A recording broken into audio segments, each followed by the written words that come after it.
Today, our mission for you is to, well, kind of dismantle the idea that changing your life requires waking up at like 4 a.m. Right, drinking raw eggs and doing a whole cinematic training montage. Exactly. Because we are looking at a highly counterintuitive approach to morning walks today based on insights from the YouTube channel Supervision. Yeah. There is this cultural obsession with the quantum leap, right? Where we expect habit change to be this massive shock to the system. I mean, we carry around this built-in assumption that an action has to be a massive struggle to be valuable. Like, if there's no pain, there's no gain. Which is honestly just exhausting. It really is. Like, let's look at morning walks. The traditional idea of jumping out of a warm bed to power walk on cold pavement for an hour is dreadful. Oh, absolutely dreadful. It is exactly why people, and I definitely include myself in this, quit on day 2. Because who actually wants to do that? Almost nobody. And that is where Supervision offers an antidote to that dramatic, painful leap. They call it the 5-minute rule. Okay, the 5-minute rule. Right.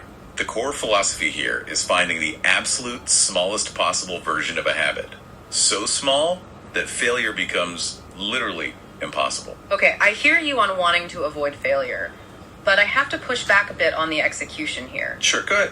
Because if I only walk for 5 minutes, my heart rate barely goes up. Am I really getting anything out of this biologically, or is this just a purely psychological trick?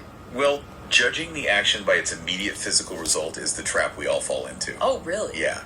The initial goal isn't a massive cardiovascular workout.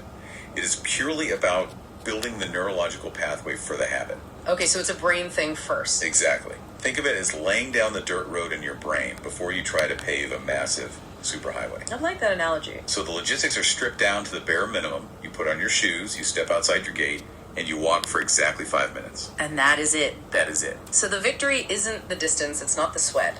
The victory is just the act of crossing the threshold of your front door. Right. Think about what happens when you define the win as a 1-hour power walk. I mean, I immediately want to go back to sleep. Exactly. Your brain calculates the immense energy cost and triggers immediate resistance. Yeah, it makes sense. But by shrinking the ask to just 5 minutes, you bypass that resistance completely. You fly right under your own brain's radar. So it's kind of like a sensory fade-in for a movie? Ooh, yeah, a fade. Instead of a jump scare where you're suddenly thrust into this harsh, demanding workout, you're slowly introducing your body to the morning. That is a great way to put it. And during that sensory fade-in, your brain is quietly doing a lot of structural work behind the scenes.